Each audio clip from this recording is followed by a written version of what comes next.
आज की short analysis में हम डिस्कस करेंगे एडलवाइसिस फाइनेंशियल सर्विसेज स्टॉक के ऊपर। और दोस्तों, आज से ठीक 2 हफ्ते पहले हमने हमारी चैनल पर ये स्टॉक के ऊपर एक रेड अलर्ट एनालिसिस डाली थी, जहां पर ये स्टॉक को टॉप से एक हेड एंड शोल्डर पैटर्न के थ्रू प्रेडिक्ट किया था और आप लोगों को क्लियरली एडवाइस करा था कि बाइंग से दूर रहना। और आप लोगों को ये भी बताया था कि यहाँ पर एक इम्पॉर्टेंट सपोर्ट है, जब तक वो सपोर्ट मेंटेन है ये स्टॉक के अंदर गिरावट से एक साइडवे रहेगा। जैसे ही दोस्तों वो जो आखिरी इंपॉर्टेंट सपोर्ट अगर वो ब्रेक डाउन हुआ तो फिर ये डीप डाउनसाइड करेक्शन के लिए रेडी होगा। और यहाँ पर अगर आप देखो तो वैसा ही कुछ हुआ, इसका जो आखिरी इंपॉर्टेंट सपोर्ट था वो ब्रेक डाउन हो चुका है और अभी ये स्टॉक डाउनसाइड में जाने के लिए रेडी है। और साथों साथ दोस्तों, यहाँ पर उसने एक और नई पैटर्न बनाई है और यहाँ पर उसके स्टॉप लॉस भी यहाँ फिर से रिवाइज होंगे, जहाँ पर यहाँ से रिस्क टू रिवॉर्ड रेशियो और भी फेवरेबल बन रहा है। और अगर आप शॉर्ट सेलिंग करना चाहते हो तो अपने एडवाइज़र को पूछकर कर सकते हो। यहाँ पर कोई भी हमारी बाय सेल होल्ड रिकमेंडेशन नहीं है। दोस्तों, अगर आप यहाँ पर चार्ट पे देखो,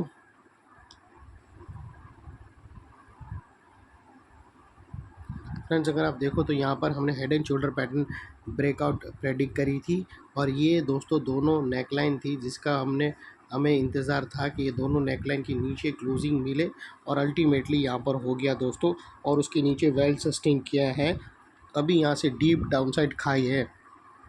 और दोस्तों, ये जो स्टॉप लॉस है ये भी अभी रिवाइज्ड हो जाएगा और शॉर्ट सेलिंग यहाँ पर बहुत ही ज़्यादा फेवरेबल बनती है। और अभी जो नई पैटर्न इसके अंदर बनती है उसके ऊपर हम पहले डिस्कस कर ले। तो दोस्तों, यहाँ पर अगर आप देखो तो inverted cup and handle pattern हमें क्लियरली विटनेस होता है। दोस्तों, अगर आप देखो तो ये कप बनता है और यहाँ से दोस्तों अगर आप देखो तो हमें यहाँ से क्लियरली एक हैंडल मिला है। तो यहाँ पर अगर आप देखो तो कप एंड हैंडल है, नेकलाइन वही सेम रहेगी। ऊपर वाली नेकलाइन जो हेड एंड शोल्डर की थी वो हम फिलहाल निकाल लेते हैं। और यहाँ पर जो स्टॉप लॉस है दोस्तों वो रिवाइज्ड होकर यहाँ पर बनकर खड़ा हो जाएगा। जो हैंडल का पीक है, हाई है, जो हायर स्विंग है हैंडल का, उसके ऊपर क्लोजिंग बेसिस पे स्टॉप लॉस रहेगा। और दोस्तों, यहाँ पर डीप डाउन साइड देखो तो टारगेट बहुत ही ज़बरदस्त है। यहाँ पर बीच में दोस्तों एक सपोर्ट है जिसको हम ब्लू में करेंगे, वो टारगेट नहीं है, टारगेट और भी डाउन साइड में है। इसके जो एक्चुअल टारगेट निकल कर आते हैं वो तकरीबन दोस्तों 73 के आसपास आते हैं, जिसको हम येलो करेंगे। और दोस्तों, यहाँ पर एक और पॉसिबिलिटी हो सकती है कि अगर ये स्टॉक यहाँ से डाउन साइड होता हुआ आवे और ब्लू लाइन के पास अगर सपोर्ट ले और यहाँ पर सब ब्लू लाइन के पास पहुँचते पहुँचते इसका आरएसआई काफ़ी हद तक ओवरसोल्ड भी हो चुका होगा, तो हो सकता है यहाँ से फिर सपोर्ट लेकर रीटेस्ट करने आवे और नेकलाइन को, और फिर यहाँ पर नेगेटिव कैंडलस्टिक पैटर्न मिले या फिर एक रेंज बनती हुई वो रेंज डाउन साइड में ब्रेकडाउन होते हुए मिले। फिर यहाँ से एक और अपॉर्चुनिटी मिलेंगी शॉर्ट सेलिंग की, जो यहाँ पर रिस्क टू रिवॉर्ड रेशियो और भी फेवरेबल देगा।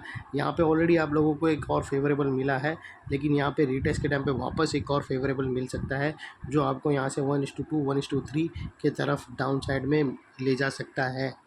और यहाँ पर दोस्तों, अगर आपने हेड एंड शोल्डर को वेट करा होगा, अगर बेसिकली अगर आप देखो तो स्टॉक ने हेड एंड शोल्डर को रीटेस्ट किया है और वो रीटेस्ट को एक दोस्तों अगर आप देखो तो ये जो हेड एंड शोल्डर ब्रेकडाउन हुई थी, ये ब्रेकडाउन हुई, ये हेड एंड शोल्डर दोस्तों नेकलाइन ब्रेकडाउन हुई, फिर वो रीटेस्ट करने गया हेड एंड शोल्डर की नेकलाइन पे और उसको दोस्तों रेंज बनाया और वो रेंज को डाउन साइड में ब्रेक डाउन किया, जो मोस्टली हर पैटर्न में ऐसा दिखता है। या फिर दोस्तों एक रेंज बन के नीचे ब्रेकडाउन होती है या फिर एक नेगेटिव कैंडलस्टिक पैटर्न बनकर डाउन साइड में ब्रेकडाउन होती है और वहाँ पर दोस्तों रिस्क टू रिवॉर्ड रेशियो बहुत ही फेवरेबल मिलता है। यहाँ पर अगर आप देखो तो risk to reward ratio retest entry की वजह से बहुत ही ज़बरदस्त फेवरेबल हो गया है। यहाँ पर अगर आप देखो ना दोस्तों ओवरऑल, तो आपका रिस्क का एरिया दोस्तों इतना ही रहेगा और इसके अगेंस्ट में रिवॉर्ड देख लो आप कितना बड़ा रिवॉर्ड है। और अगर ये ब्लू लाइन तक भी अगर आप रिवॉर्ड देखो तो भी 1:2 मिलता है। अगर आप ये जो सपोर्ट लाइन है अगर आप उसके कंपेयर वहाँ पर भी पोजीशन कवर कर लो हाफ पोजीशन, तो भी दोस्तों अच्छा खासा रिस्क टू रिवॉर्ड रेशियो मिलता है। तो ये थी दोस्तों एनालिसिस। और उसके अभी नेकलाइन के पास का ये एरिया बहुत ही इंपॉर्टेंट एरिया बनकर खड़ा है, क्योंकि यहाँ पर मल्टीपल नेगेटिव फैक्टर्स ऑलरेडी यहाँ पर एक्शन में है और इतने बड़े स्ट्रॉन्ग रेजिस्टेंस के ऊपर शॉर्ट सेलर लोगों का एसएल रहेगा, स्टॉप लॉस रहेगा, जो आसानी से ट्रिगर नहीं होगा। अगर शॉर्ट सेलर का ये स्टॉप लॉस हिट हो जाता है तो यहाँ पर एक और शॉर्ट कवरिंग आएगी और अगर वो शॉर्ट कवरिंग सस्टेनेबल और अच्छी रही और उसने ये जो बी वेव को तोड़ी, यानी ये जो हेड एंड शोल्डर का राइट शोल्डर है उसको ब्रेक करके उसके अबव सस्टेन क्लोजिंग करी, तो फिर दोस्तों हम यहाँ पर कुछ हमारा व्यू चेंज करेंगे बाई साइड पे। यहाँ पर अगर कुछ पैटर्न मिलता है तो, जो इसकी पॉसिबिलिटी बहुत ही कम है। ये थी हमारी एनालिसिस दोस्तों। अच्छी लगे तो प्लीज़ चैनल को लाइक शेयर सब्सक्राइब करना, और शॉर्ट सेलर्स लोग ये स्टॉक को ज़रूर अपने रडार पे रखना। थैंक यू, जय हिंद।